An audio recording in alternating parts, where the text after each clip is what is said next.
Many of us have gone through it, and then the fear of that keeps them, on the outer reaches of the law for a while. I have maintained after going through that, you should just go back. They will work with you. Oh, absolutely. They will work out a payment plan. The worst thing you could do is not go back, right, because that's just compounding the issue. When somebody gets a ticket, most of the time they just throw it in the drawer. They don't even want to deal with it, and that's when that FTA comes into. And again, they don't want you in jail. They just want the money that they can charge you for the FTA. Exactly. Right. Let's go to Kim in San Francisco. Welcome to the Carell Show. You're on with Carell and Steve Miller from TicketBust.com. Hi, Kim. Hi, Carell. How are you? I'm well, except for this froggy part, but I'm fine.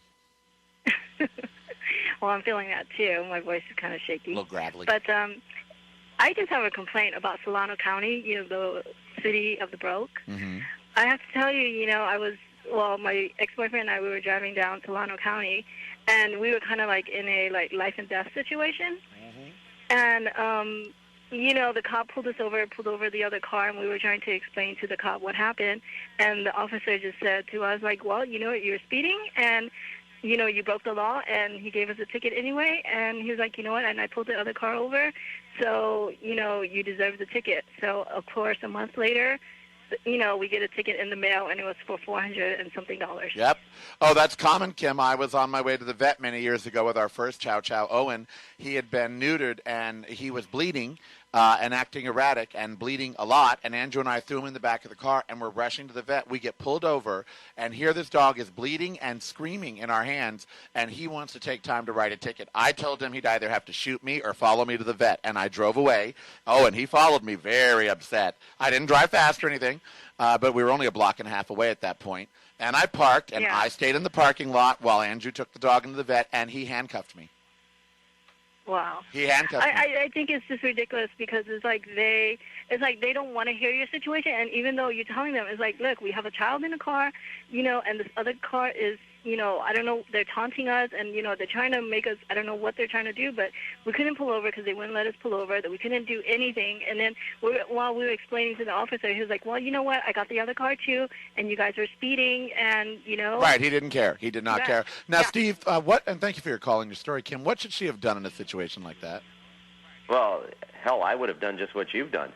If it's an emergency, you have to be able to reason with them.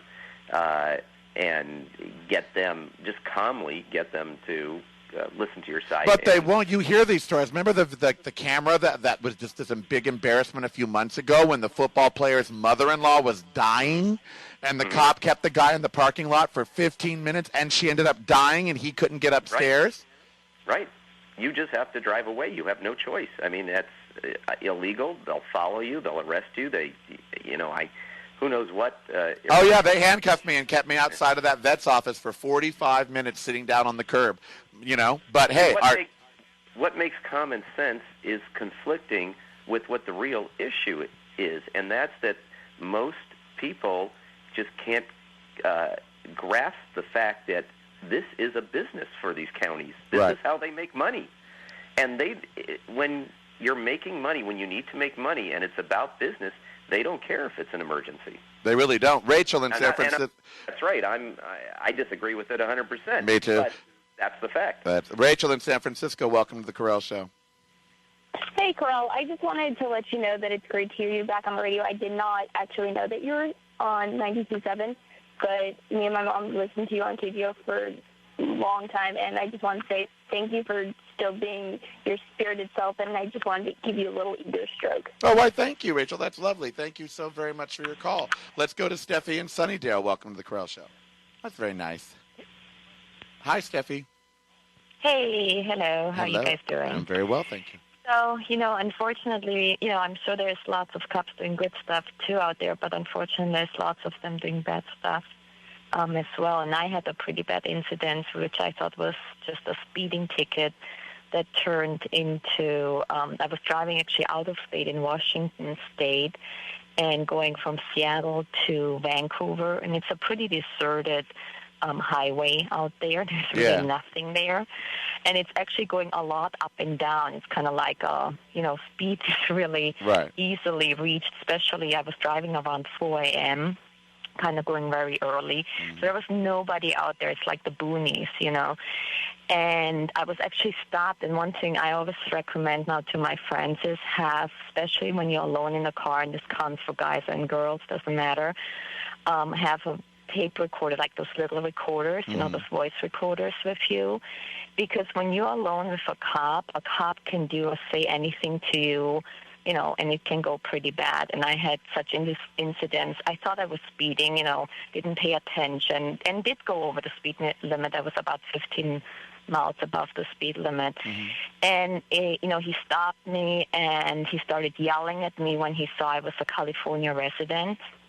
And was very like, you know, how dare you come to our state and drive above the speed limit? Why don't you stay where you are?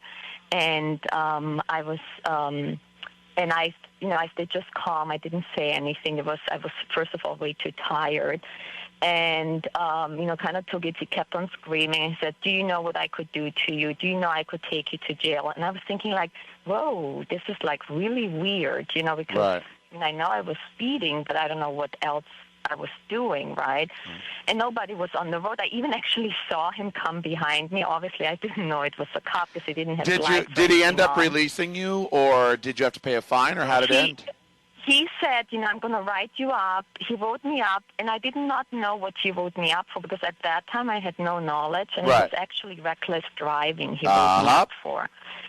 And yes, so they can arrest you. And Stephanie, we're at the top of the hour. I got to go. But you know, Steve, the reckless driving thing, that's a bad one because they can actually arrest you for that. They could take you right in on reckless driving. Yep, because I got told that when you know when I was parked and the cop came behind me, and he said, "Well, I clocked you." I said, "Well, I wasn't even moving the vehicle." And he goes, "Don't be smart with me. I can take you. I can arrest you right now because you were going over 100." And I went to say, "But I was parked." But I thought to myself, he just told me to shut up. So you know, it's like if I tell him again, but I was parked, and he just said, "Shut up." You know, what exactly am I going to do about this? So our only recourse in this case, then, or in any of the cases that you've heard, is to instead of just give in, use every advantage of the law that we have, right? Absolutely. I think that you shouldn't be afraid to do research online. There's many sites online, including ours, TicketBust.com. There's HighwayRobbery.net. That's a very good site to get information from. If you use a trial by written declaration, you get 2 chances to contest a ticket, once in writing. If that doesn't work, you could then have a day in court. There's many ways to contest a ticket and get your day, get your voice heard, and try to get that overturned. Is the myth that the cop isn't going to show up, is that a myth now? Absolutely. They get paid to show up in court. What is effective, though, is stretching it out. Some courts do take a very long time to process a trial by written declaration, up to 6 months. We deal a lot with, for instance, the Chatsworth Court in Southern California, and they take 6 to 9 months to render a decision on trial by declaration. If it's dismissed, great. If it's not, you can request a new trial, and then it's another 3-4 months. Down 1 minute. Sometimes the officers are transferred, aren't in that well, and plus you division. can question their memory of a 9-month-old infraction. Right. How are they going to remember something a year ago? Exactly. All right, Steve Miller, it's TicketBust.com. Thank you for your time tonight. Of course, we're talking about this based on the story out of Texas where the cops are shaking down people going through their town with traffic violation and all kinds of things. We know it happens. We know it's a huge business. And now you should know that if this happens to you and you feel it's wrong, don't just give in. You know, don't. Do a trial by declaration. See if that works. Take every chance you get, you know, to try to get it to go in your favor. Because believe me, it's not about being safe, and it's not about the law. It's just about getting some